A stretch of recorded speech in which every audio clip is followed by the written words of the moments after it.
नमस्कार आदाब, मैं हूं मौजम खान और आप देख रहे हैं यूथ कनेक्शन। आज हमारे साथ स्टूडियो में मौजूद है आज़ाद समाज पार्टी के बरेली मंडल के मंडल अध्यक्ष महेश चंद सागर जी। महेश चंद सागर जी, बहुत स्वागत है आपका हमारे स्टूडियो में। बहुत बहुत धन्यवाद आपका। महेश सागर जी, अभी बुधवार को आपकी पार्टी के जो राष्ट्रीय अध्यक्ष हैं चंद्रशेखर आज़ाद, उनके ऊपर एक हमला हो गया जिसको जानलेवा हमला बताया जा रहा है। किस तरह का हमला है, क्या मानते हैं, क्यों ये हमला हुआ है उनके ऊपर? मौजम भाई, 28 तारीख को दिन बुधवार 28 तारीख को हमारे राष्ट्रीय अध्यक्ष एडवोकेट भाई चंद्रशेखर आज़ाद जी अपना कार्यक्रम निपटा के सहारनपुर वापस जा रहे थे, तो रास्ते में एक गाड़ी लगा दी और उन्होंने ताबड़तोड़ फायरिंग की। ताबड़तोड़ फायरिंग करते हुए ये कह भी रहे थे कि ये बहुत उड़ता है बहुजन समाज के लिए, इसकी बोलती बंद करनी है। लेकिन ये बहुजन समाज की दुआओं का असर और कुदरत का करिश्मा समझो कि हमारे राष्ट्रीय अध्यक्ष एडवोकेट चंद्रशेखर आज़ाद जी बाल बाल बचे और उनको जो एक गोली लगी, घाव हुआ और वो स्वस्थ हैं, हम लोगों की दुआओं की वजह से स्वस्थ हैं। जैसा कि कुछ दिन पहले सोशल मीडिया फेसबुक पर भी एक पोस्ट वायरल हुई। बहुजन समाज के लिए इस देश में कई ऐसे नेता आए जिन्होंने बहुजन समाज के उत्थान के लिए काम किया। हमारे पहले इस देश में डॉक्टर बी.आर. अम्बेडकर साहब, जिन्होंने बहुजन समाज के लिए काम किया और आप जानते भी हैं उन्होंने संविधान के रचयिता हैं, संविधान को लिखा। उनसे प्रेरणा लेकर मानवर काशीराम साहब ने बहुजन समाज को जगाने के लिए, उनमें राजनीतिक चेतना जगाने के लिए बहुजन समाज पार्टी की स्थापना की और काशीराम साहब से प्रेरणा लेकर भाई चंद्रशेखर आज़ाद बहुजन समाज, दलित, पिछड़े, अल्पसंख्यक समाज के लिए इस देश में काम कर रहे हैं। तो कहीं ना कहीं ठाकुर समाज को लगता होगा कि उनके हितों के विपरीत ये काम कर रहे हैं, लेकिन ऐसा कुछ नहीं है। बहुजन समाज में जो गरीब जो है, क्षत्रिय समाज के लोग भी होते हैं, ब्राह्मण समाज के लोग भी होते हैं, हम लोग उनके लिए भी काम करते हैं, उनके लिए भी न्याय के लिए आवाज़ उठाते हैं। अगर कहीं उनके प्रति न्याय होता है तो हमारे चंद्रशेखर भाई उनके भी न्याय उठाते हैं। हॉस्पिटल से डिस्चार्ज होने के बाद चंद्रशेखर जी ने एक ट्वीट किया है जिसमें उन्होंने कहा, पहले तो सबसे आभार व्यक्त किया है कि जिन लोगों ने उनके प्रति संवेदना व्यक्त की, वहीं उन्होंने भाजपा पर हमला बोला है और कहा है कि विपक्ष के नेताओं को वो खत्म कर देना चाहती है। जो मेरे साथ हुआ है कल आपके साथ भी हो सकता है। भाजपा के संरक्षित अपराधी हैं जिनसे वो हमला करवा रही है। क्या मानना है, किन हालातों में ये कहा है कि आप भाजपा अपराधियों को संरक्षण दे रही है? वो तो जीरो टॉलरेंस की बात करती है, अपराध मुक्त उत्तर प्रदेश की बात करती है। ठीक बात है, उत्तर प्रदेश में भाजपा की सरकार है जो वो जीरो टॉलरेंस की बात कर रही है, लेकिन ये सिद्ध तो कहीं नहीं हो रहा है। अगर ये सिद्ध होता तो क्या बीच रास्ते में कोई ऐसी तरीके से हमलावर ताबड़तोड़ फायरिंग कर देते? अभी आपने लखनऊ में भी हाईकोर्ट में देखा था, अब हत्या हुई है ना, खुले अतीक अंसारी जी की हत्या हुई है ना, कोर्ट से निकलते हुए। तो अगर ये इस तरीके के अपराध मुक्त अगर ये प्रदेश होता तो क्या चंद्रशेखर भाई पर जो एकदम कोई इस तरीके से हमला कर सकता है ना? तो ये अपराध मुक्त प्रदेश तो है नहीं। ये हमारे जो चंद्रशेखर भाई ने कहा है, भाई जिम्मेदारी किसकी है? इस देश में भारतीय जनता पार्टी की जिम्मेदारी है प्रदेश में। आपने अतीक की हत्या की बात की, सारे आरोपियों को गिरफ्तार कर लिया गया, वो जेल में हैं। नहीं, लेकिन हत्या तो हुई है, आरोपी गिरफ्तार हो गए वो बात अलग है, लेकिन उनकी हत्या तो की गई है ना। क्या उनको बिल्कुल भय नहीं था क्या मैं हत्या करने वालों की हमारा क्या होगा?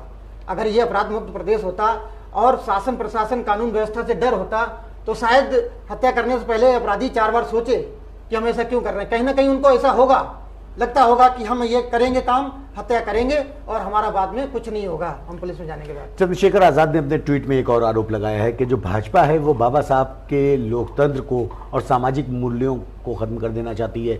ईडी, सीबीआई का उन्होंने साथ लिया, उसके बाद उन्होंने अपराधी जो उनके संरक्षित थे उनका साथ लिया, उनसे हत्याएं करवाई और ये अब करवा रहे हैं। और उन्होंने कहा है कि अब मैं बंदूक से भी नहीं डरूंगा।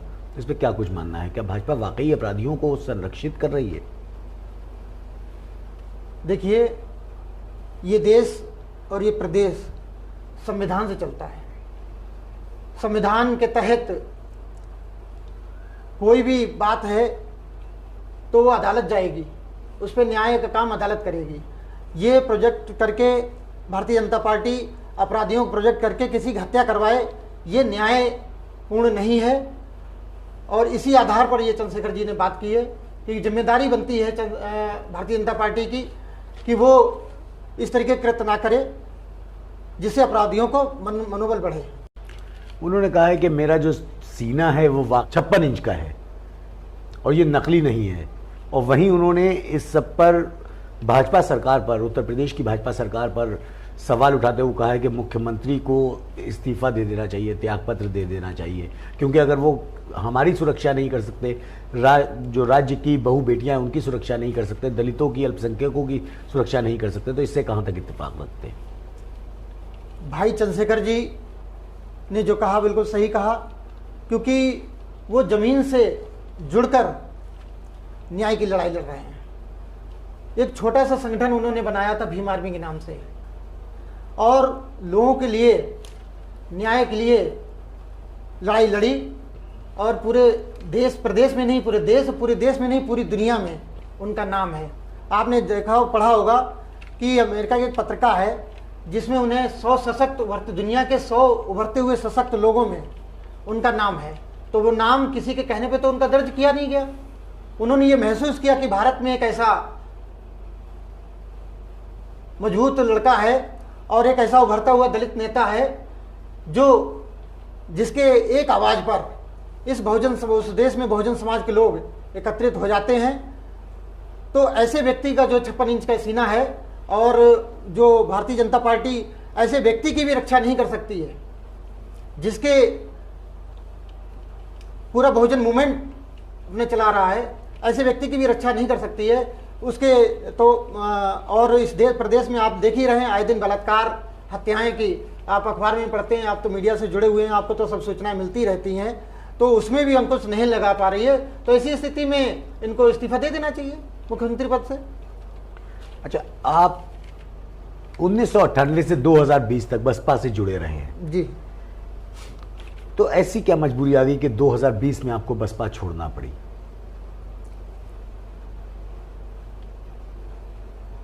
जब मैं शिक्षा ग्रहण कर रहा था तभी से मैं बहुजन समाज पार्टी में बूथ से जुड़ा, 1998 से।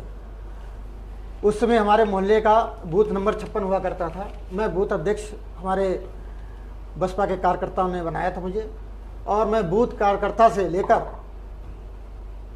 विधानसभा, जिले पर सभी पद पे रहा। मैं जुड़ा मिशन मूवमेंट से, क्योंकि बहुजन समाज पार्टी एक मिशन, राजनीतिक पार्टी के साथ साथ एक मिशन मूवमेंट भी है।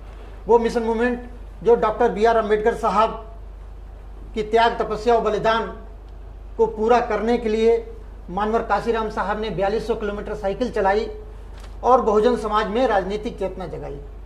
उस राजनीतिक चेतना के तहत उत्तर प्रदेश में हम लोगों की मेहनत से 4 बार उत्तर प्रदेश में सरकार बनी, और बहुजन समाज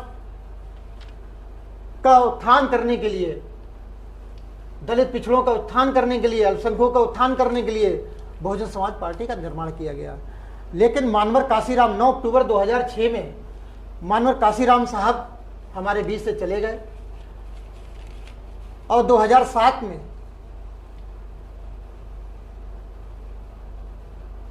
हम लोग पूर्ण बहुमत सरकार बहुजन समाज पार्टी की उत्तर प्रदेश में बनी। मानवर काशीराम साहब की त्याग, तपस्या के बलिदान और लोगों को सहानुभूति थी कि हमारे बीच से व्यक्ति चला गया, लेकिन उसके विचार आज भी जिंदा हैं। 2007 में पूर्ण बहुमत की सरकार बनी, लेकिन जिसके कंधों पर मानवर काशीराम साहब जिम्मेदारी डालकर गए बहुजन समाज पार्टी चलाने की, तो हम 85-15% की बात मानवर साहब, काशीराम साहब ने की।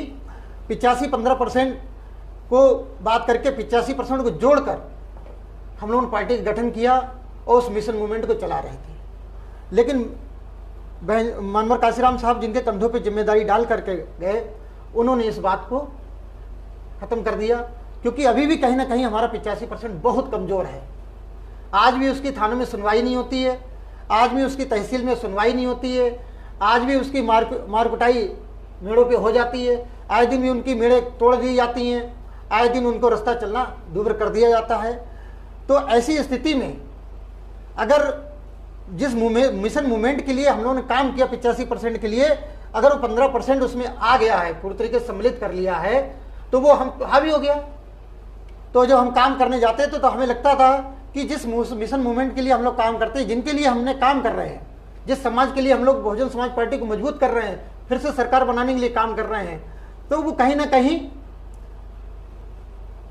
वो समाज हावी हो गया है उत्तर प्रदेश में। तो हम लोगों ने विचार किया कि अब बहुजन समाज पार्टी मानवर काशीराम साहब के विचारों पे नहीं चल रही है, और उसका असर आप देख ही रहे हैं। कहाँ हम लोग 212 विधायक 2007 में जीते, आज एकमात्र एक विधायक। इतनी बड़ी party, doctor B R Ambedkar साहब के मिशन को आगे ले जाने वाली, मानवर काशीराम साहब के विचारों पर चलने वाली पार्टी का आज मात्र एक विधायक है। ये किसकी कमी है?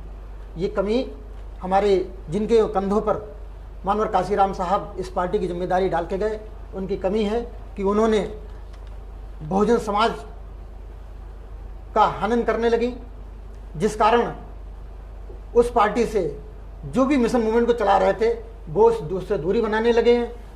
और जो भाई चंद्रशेखर आज़ाद, जिन्होंने एक सामाजिक संगठन से शुरुआत की भीम आर्मी से, और 15 मार्च 2020 को आज़ाद समाज पार्टी का गठन किया, और हम लोगों को लगा कहीं ना कहीं कि अब हमारा जो है हम लोग समाज के लिए काम कर सकते हैं, तो वो भाई चंद्रशेखर आज़ाद जी के नेतृत्व में कर सकते हैं। इसीलिए 15 मार्च 2020 में पार्टी का गठन हुआ, और 24 मार्च 2020 को एक पूरे देश में नहीं, पूरी दुनिया में कोरोना महामारी बीमारी आ गई थी। तो उसके बाद पार्टी का विस्तार नहीं हो पाया था, और मैं भी उस समय राष्ट्रीय अध्यक्ष जी से नहीं मिलने पहुंच पाया था, वरना तो मैं उसी समय शामिल हो जाता। तो 18 अगस्त को जब कोरोना काल थोड़ा कम हुआ, तो 18 अगस्त को हमारी लखनऊ में मुलाकात हुई हम लोगों की, और उनसे जुड़े तो ऐसा लगा कि हम लोग इनके साथ मजबूती से काम कर सकते हैं, क्योंकि ये दलितों के लिए, पिछड़ों के लिए, अल्पसंख्यकों के लिए जान देने के लिए तैयार हैं। और हम लोग जो है उनसे मिले और आज़ाद समाज पार्टी में सम्मिलित हो गए। चंद्रशेखर आज़ाद ने सभी का आभार व्यक्त किया है, अपने शुभचिंतकों का। जिन जिन लोगों ने उनके बारे में जानकारी दी या कोई भी अपना संदेश दिया, बहन जी की तरफ से कोई भी संदेश नहीं आया उनके लिए, उनके ऊपर हुए हमले को लेकर हो या उनके स्वास्थ्य के बारे में हो। इस पे क्या कुछ कहना है? क्या कुछ निशाना उनका था? क्या उनकी चुप्पी ये सही थी? हम सभी लोग और भाई चंद्रशेखर आज़ाद बहुजन समाज से जुड़े हुए लोग हैं, और बहुजन समाज पार्टी की बहन जी नेता हैं। उन्होंने अगर ट्वीट करके या सहानुभूति कोई नहीं दिखाई तो मैं समझता हूँ ये गलत है, क्योंकि उनको भी, वो भी कहीं ना कहीं मानवर काशीराम साहब ने उनको तैयार किया बहुजन समाज की काम करने के लिए। आज अगर भाई चंद्रशेखर जी तैयार हो रहे हैं और लगे हुए हैं समाज के लिए, बहुजन समाज के लिए, दलित पिछड़ों के लिए, अल्पसंख्यकों के लिए, तो उन्हें उनके प्रति सहानुभूति होनी चाहिए कि जो हुआ चंद्रशेखर भाई संग वो दुखद है। जब उन्होंने नहीं किया तो उनके जो भी मन में है उनको तो हम नहीं पढ़ सकते, लेकिन गलत है ये। नेशनल भीम आर्मी के चीफ हैं आपके, आपने सुना होगा नेशनल भीम आर्मी को लेकर, उसके लोकेश कटारिया जी, उन्होंने कहा है क्या ये पब्लिक स्टंट नहीं हो सकता है जेड सुरक्षा पाने के लिए? क्योंकि कैसे गोली सिर्फ उन्हीं को लग गई, 4 लोग और भी थे। देखिए, भीम आर्मी के संस्थापक भाई चंद्रशेखर आज़ाद जी हैं, और जब ये जो भीम आर्मी का विस्तार हुआ तो मैंने पहले भी कहा कि प्रदेश में नहीं, पूरे देश, पूरी दुनिया में भीम आर्मी का नाम है। तो जो अन्य पार्टियां हैं उन्होंने सोचा इसको, उनको कैसे कमज़ोर किया जाए, तो कई तरीके के भीम आर्मी के संगठन बन गए हैं। तो वो बने तो इसीलिए हैं भाई चंद्रशेखर आज़ाद जी को कमज़ोर करने के लिए। तो वो अलग गलत बयानबाजी कर भी सकते हैं, और उन्होंने कर रहे हैं। भाई चंद्रशेखर जी को मजबूत करने के लिए हम लोग लगातार गांव-गांव जाकर स्वच्छता अभियान चला रहे हैं। गांव-गांव जाकर आज़ाद समाज पार्टी भीम आर्मी जो समाज के लिए कर रही है और आगे जो कर सकती है वो हम उनको बता रहे हैं। हमारी जो भीम आर्मी है, 100 नंबर पुलिस, आप जानते हैं कि 100 नंबर पुलिस डायल करते हैं, जो 100 नंबर पुलिस बाद में पहुंचती है, और हमारे भीम आर्मी का अगर कोई आवाज़ देता है तो हमारे भीम आर्मी के साथी वहाँ पर पहले पहुँचते हैं। तो हम इसीलिए चंद्रशेखर भाई को मजबूत करने के लिए जो भी चुनाव आएंगे अब, क्योंकि ये लोकतंत्र देश है, यहाँ पर समान वोट का अधिकार है, और वोट से ही हम लोग दुनिया की जो सबसे बड़ी लोकतंत्र लोकसभा है यहाँ पर देश की, तो उसमें वोट से ही पहुँच सकते हैं। हम लोग जो है लगातार क्षेत्र में काम कर रहे हैं, और पब्लिक भी, इस देश की जनता भी चंद्रशेखर को बहुत पसंद करती है। वो कहते हैं हम तो ढूंढ रहे हैं कि हम पार्टी से कैसे जुड़ें, और हमारे हम लोगों के माध्यम से लगातार जनता जुड़ रही है। और निश्चित हम लोग आगे जितने भी चुनाव हैं, चाहे वो जिला पंचायत के चुनाव, चाहे वो नगर निगम के चुनाव, चाहे वो लोकसभा के चुनाव लड़ेंगे, और भाई चंद्रशेखर जी को आज़ाद को मजबूत करके इस प्रदेश का मुख्यमंत्री बनाएंगे, और उसके बाद इस देश का प्रधानमंत्री बनाएंगे। तो ये थे हमारे साथ महेश चंद्र जी, जिन्होंने बड़ी बेबाकी से अपनी बात रखी। ऐसी और खबरों को देखने के लिए जुड़े रहिए यूथ कनेक्शन के साथ।